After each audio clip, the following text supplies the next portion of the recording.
Hey guys, Paesano here, and it's been about 5 or 6 days since you've heard from me, and that's because maybe you can still hear it in my voice a bit, but I, tested positive for COVID towards the beginning of the week, and had a really rough week dealing with that.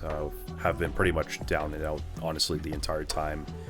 Haven't been playing League at all, haven't been paying any attention to anything League related. I've genuinely been sleeping a lot of the time.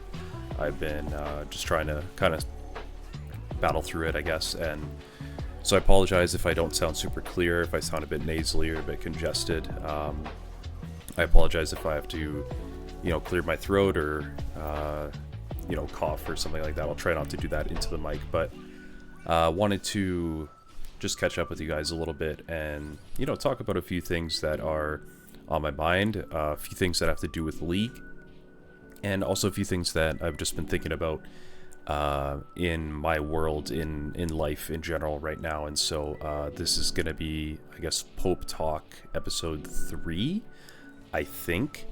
And, I'm going to talk about League first of all, because some of you will want to hear me talk about that first, and that's what obviously this channel primarily revolves around. But some of you, I hope, will want to stick around to hear me talk about some of the other things that I just, I guess have on my mind right now.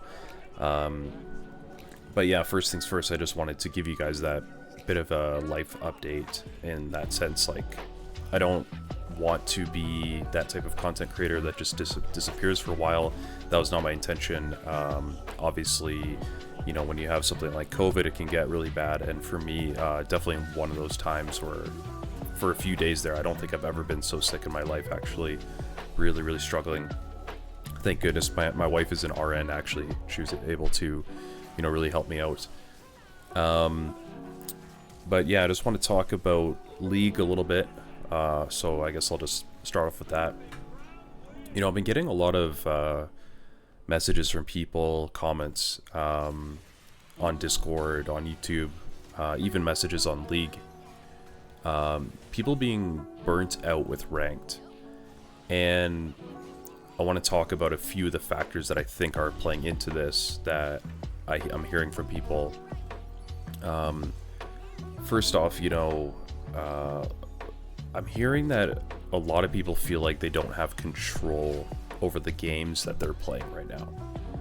And I think this is, like, in part what League has become. Like, Riot has really made some conscious decisions lately, really over the course of the past few years, to try to democratize all of the roles. Now, have they done a great job of that? Not always. They're certainly not done that work. There's like a lot of, for example, top lane satisfaction changes, I think, coming in. Season 14, jungle still probably continuing to get nerfed even into Season 14. We'll see what they do with 80 carry and so on and so forth. But, yeah, a lot of people feeling like they're not in control of the game. And I think what is definitely true is that you can no longer 1v9 a game of League of Legends. Excuse me, there's my sickness coming out, apologies. You can no longer 1v9 a game of League of Legends. I think if you're playing way below your skill level, of course, and there will even be some games where, you're 20-0 and you just pop off and you're rolling everybody. Yes, that will happen.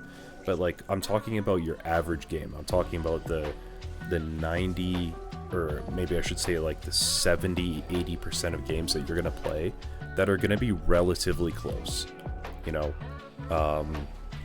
maybe close to the 70% of your games. It'll be relatively close, where it's going to be about how your team is performing. Like, let's be honest, Riot has made the game move in that direction.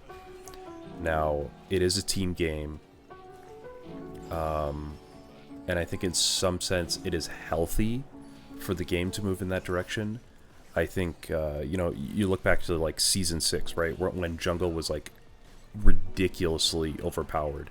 And you could just hyper funnel one, one role, or even still during that time, like the first probably 7-8 seasons of League of Legends existence, AD carry was the main character.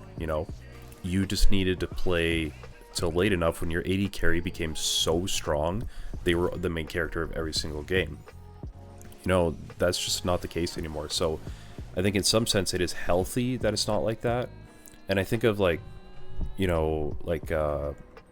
Saber, who quit recently, and he quit, I think, primarily because he felt like he didn't have control over the outcome of his games enough anymore.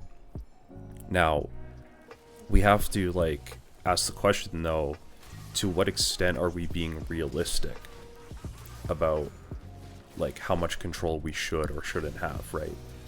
So should jungle be able to control the entire map and be always 100% health and be contending with XP with everybody on the map while also controlling all the objectives and who gets the gank pressure?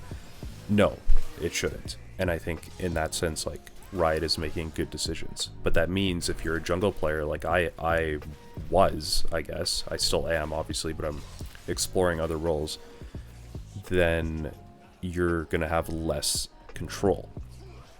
Now, Saber, I brought him up because he came up in a culture of League of Legends in which AD carry was the main character, in which a champion like Caitlyn, who he's very famous for, could, without too much, issues, get through that mid-game slump that Caitlyn definitely has around 2 items, and kind of get to that point where Caitlyn actually becomes really strong late because her headshot power is so strong. She has that range still. You can't even let her auto attack you one time late game.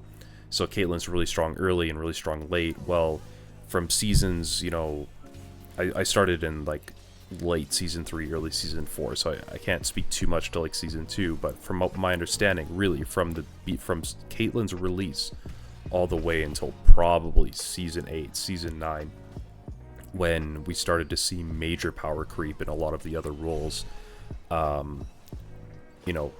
Caitlyn was or AD carry in general just was that, hey, you're guaranteed 4 or 5 items every single game, and you're gonna pop off because of it, because you're playing AD carry. You're gonna be the main character. You're gonna be that solo carry every single time. And watching him quit and some of the clips that he chose to use for why, him looking back to saying, oh, look at the good old days, and I'm watching him play Caitlyn, completely disrespecting his positioning. In one of the clips, he gets hit by genuinely 7 abilities or something like that. I'm not exaggerating. Actually 7. It's the one where he's playing against a Nunu and he's in his top side. He's playing red side and he's in his top jungle having a team fight. I know there's a Nunu on the enemy team. Anyway, if I remember correctly, he gets hit by genuinely 7 abilities, but because of things like Ardent Sensor and his summoner spells and just the much less damage being in the game back then, he completely survives getting hit by everything the enemy team had to throw at him, getting totally caught out, and then just turning it around on them. Yeah, that's what AD carry used to be able to do. And honestly, in some sense, jungle was getting very strong in that way. Probably not quite like that, but so I think just saying about the whole feeling like you don't have control, that's gonna be normal in a system when Riot is trying to democratize all the roles. You do have to find larger ways, you have to find different ways to just straight up be better. One of the reasons why they upped our LP gains is because you just had to play so many games to get to where your actual skill level was. And that's because, believe it or not, you will lose games in League of Legends and it won't be your fault, right? that comes with the territory of making all the roles and the game democratized, making it, equal. For example, like ketchup XP in the jungle is insane. You can be totally gapping the enemy jungler and they get like one extra camp back for some reason. They get, an assist or something. They're gonna get rubber banded just naturally. It doesn't matter how well you're outplaying them. Or something like bounties, right, are another thing where you're actively punished for winning. So when you get further and further ahead, it actually means you need to become more and more controlled. And the second that you're not, the second you make one mistake, right, the game could totally flip on its head. It makes, it makes feeling like you have control of the game a lot less. Another thing I want to mention, I guess, is like I think the MMR and rank system just isn't working right now. And there's a few things I want to say about it. First of all, I think the addition of Emerald tier, from my perspective, and now I'm not a game balance expert, but I do think it is turning out to be a mistake. All you did was shift people's elo beneath their feet, and you basically took what was a problem in like Diamond 4 and what was a problem in like Platinum 4, and you just made it a whole problem in an entire tier. As far as I can tell, there is a massive skill gap between like Emerald 4 and Emerald 1. And what it means, because you took like players that were literally like from gold 1 all the way to like D4 last year, and you put them in basically all in Emerald. Like that was their intended goal. And so, it's going to make that type of elo extremely congested. And so I have seen like good players, like literal pro players, I don't want to use the word struggle, but definitely lose more than they should have in Emerald because of how wacky that elo is. Now, I want to say something though. If you are listening to me right now and you are stuck in Emerald, you've been in Emerald for 100+ games, that is going to be, you're doing something that is keeping you there. It doesn't, two things can be true at once. That you belong somewhere in the mix of Emerald, and Emerald is a garbage elo to try to escape, right? Those two things can definitely be true at once, and I want that to be said, because I'm not trying to make excuses for anybody right now. But I do think that the addition of Emerald was a mistake. The other thing is like increasing LP gains was it. I don't know if it was a good thing or not yet. What I do know is that it does take too long to get to the rank that you are, quote, like supposed to be at, right? In not that many games that I'm trying to think off the top of my head, in not that many games do you need to like basically grind and grind and grind potentially hundreds of games to get to where you like kind of should be, right? Now, again, there will be cases of people who they play 500 games and they are 50% win rate in, Platinum 3. That's where they belong. Great. But there are players who, like, okay, I'll use myself as an example. And now, I haven't been playing as well as, I was, like, more mid-season as of late, which is okay. You go through ups and downs. But I have, like, a 55% win rate on the season or something like that. And I am basically oscillating between Diamond 1 and Masters almost 200 LP, right? and I have a 55% win rate, and yet I'm just doing this like bounce up and down, up and down, up and down with my LP. And so it's just weird. It's like I don't. Sometimes it's hard to fully assess based on how weird the LP gains and, of course, the LP losses can be. And part of that as well is the actual MMR, the MMR system versus like our visible rank. It just is weird. You know, for example, your, I mean, really, it makes sense that you need to use MMR to match, like, for matchmaking. Like, that totally makes sense to me. But then, why do we need the visible rank itself, right? Why don't we just have basically a number system? Your MMR just is your rank, and we just should be okay with basically every time you play, right? You go up a bit and you go down a bit, depending on if you win or lose. You play with accounts that just are that MMR.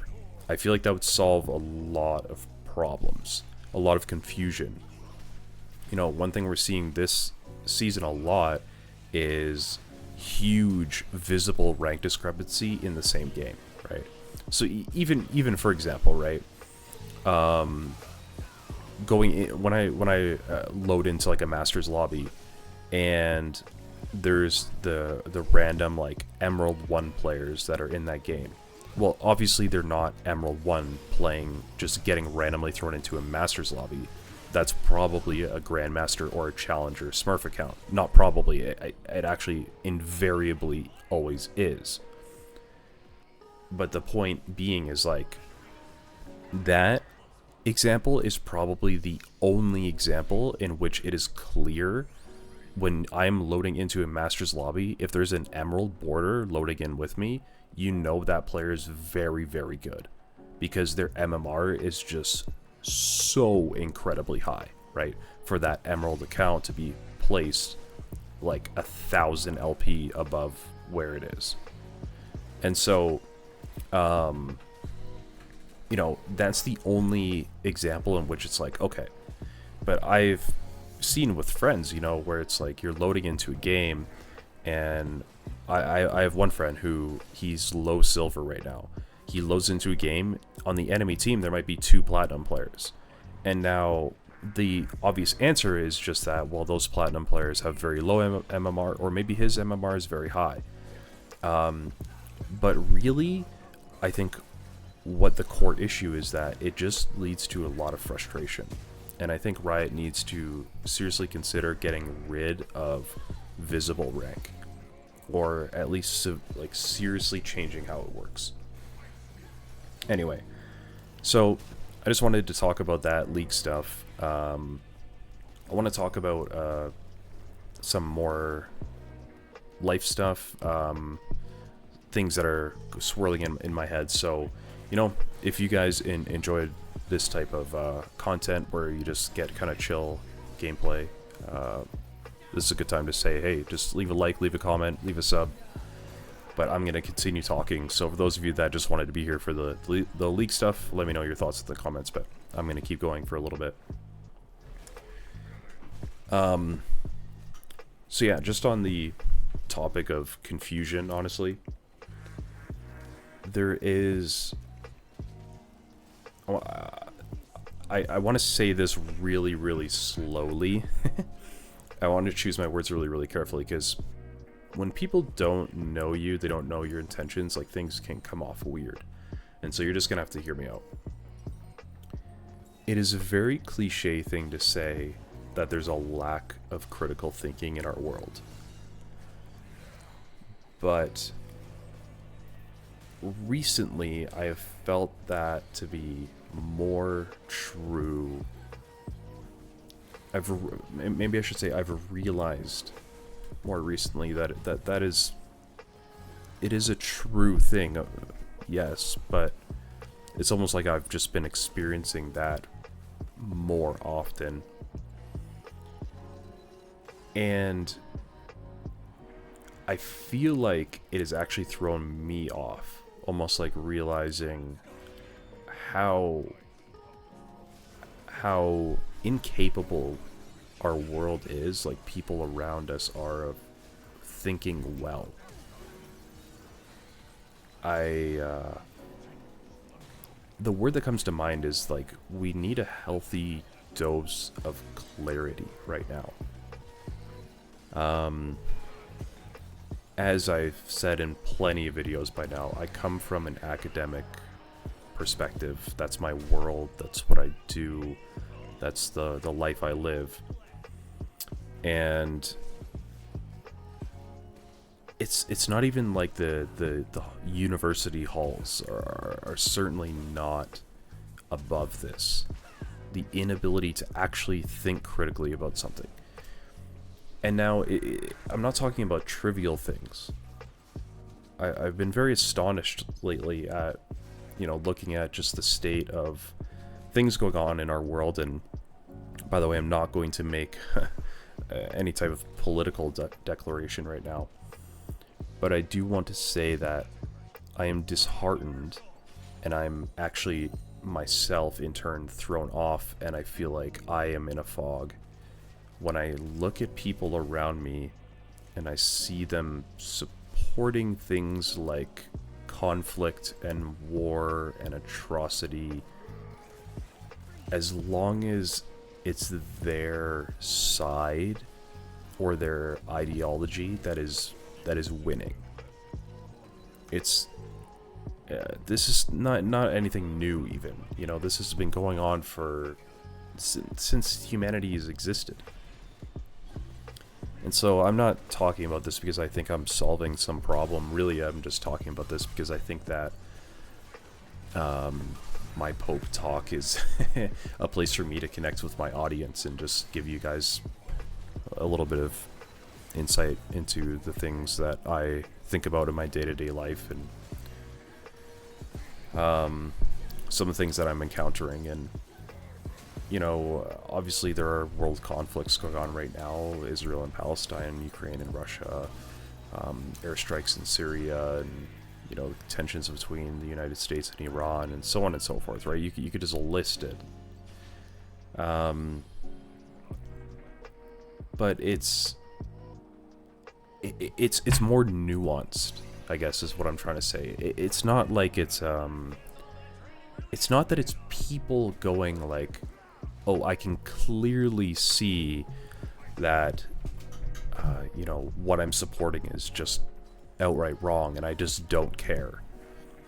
I don't think that little of people, but I think it's almost like an unwillingness to actually take a step back from the ideas that we've held on to for so long.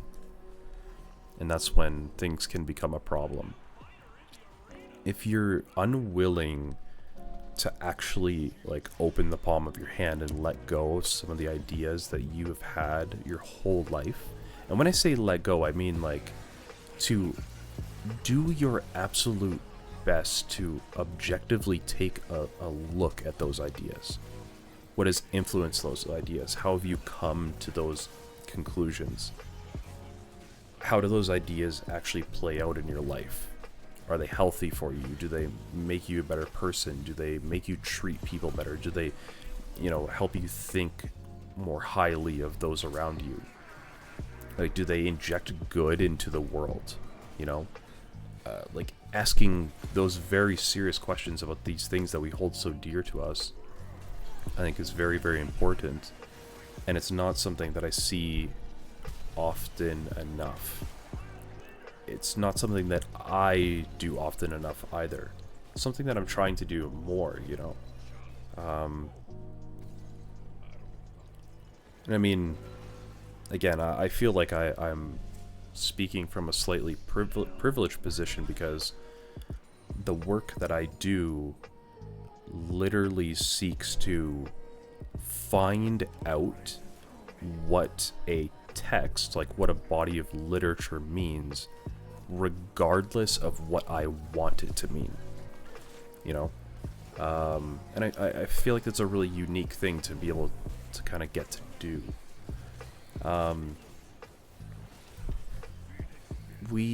Actually, kind of give you the word. So we call this word exegesis.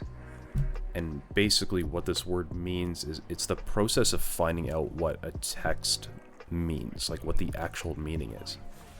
And there's a very specific goal to exegesis. It is to, one of my professors once said, is to ascertain to the best of our ability the meaning of any given text, regardless of whether it serves our purpose or not. And I think like the end part, that's really the point, right? And that's really the crux of it all. And unfortunately, that's actually what gets left out all too often. Of course, in this context, I'm talking about literature, because that's where this kind of originates from for me. But you can apply this to ideas. You can apply this to how we live our lives. You can apply this to how you think about other people, how you talk to other people. And like, honestly, this applies to League and gaming in general. This applies to how you push yourself to improve. This applies to how let's say your preconceived notions about yourself as a player, about the community you belong to, about your teammates, all of these things, right? It's like, are we actually, to the best of our ability, trying to get to the core, like, kernel or nugget of what is important here, of whether it serves our purpose or not? So in League, that might be, are we actually trying to ascertain how I need to improve at this game? Like, what is going to make me improve? Or is it that I'm VOD reviewing so that I can just kind of try to find, yeah, okay, maybe I made a mistake here and there, but really it was my top laner that did this and that and the other thing. It's like, is that serving you, or is that serving just like your ego, right? I think that's the question that I've been asking myself a lot, and I just haven't been seeing from people around me nearly enough.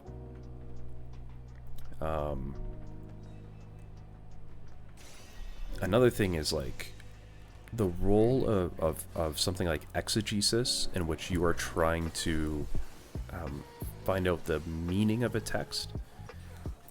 You are often trying to protect the text from ourselves, right?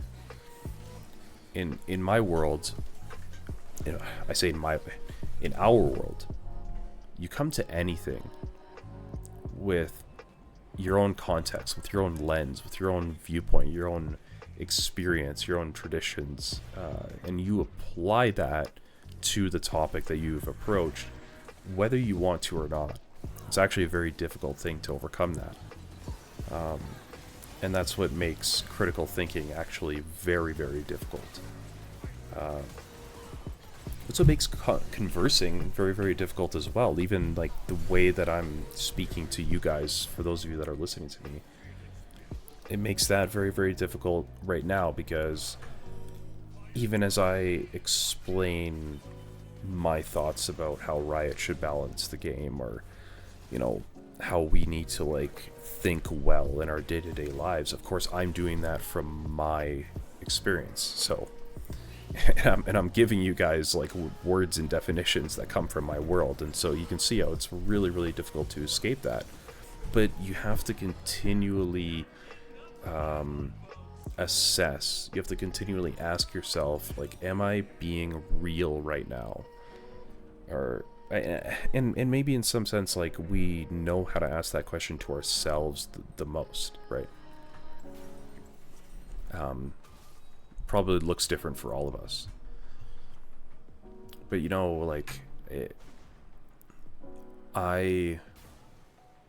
one of my greatest fears is that I will intentionally or unintentionally in my lifetime support an idea that severely hurts people in one way or another.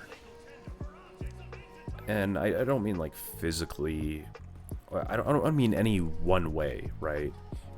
it could mean an emotional hurt. It could mean, you know, maybe even like a spiritual hurt, especially as I deal with like religious texts in my academic study. It could mean institutional hurt, right, where you support an idea or preconceived notion that helps to maintain a status quo that shouldn't be there in legislature or what, or you know, maybe your corporation or whatever.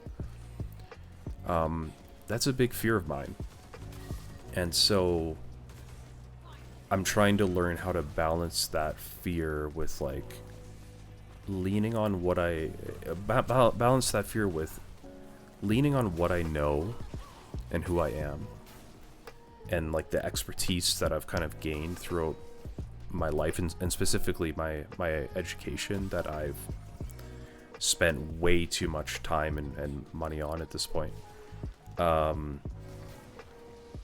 Balancing that with which you could say is like what is real and what is tangible and what is like the facts are kind of point me to, with what my humanity and my heart kind of tells me. So yeah, hopefully that kind of makes sense anyway.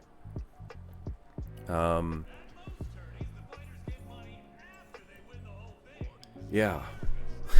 it's a bit of a, actually this kind of turned into a bit of a heavy topic. I didn't really mean it that way, but you know, these are some of the things that are just swirling in my head right now, and of course I'm playing it over just like a fun video game background, but I kind of enjoy like talking about real stuff, I guess, with people.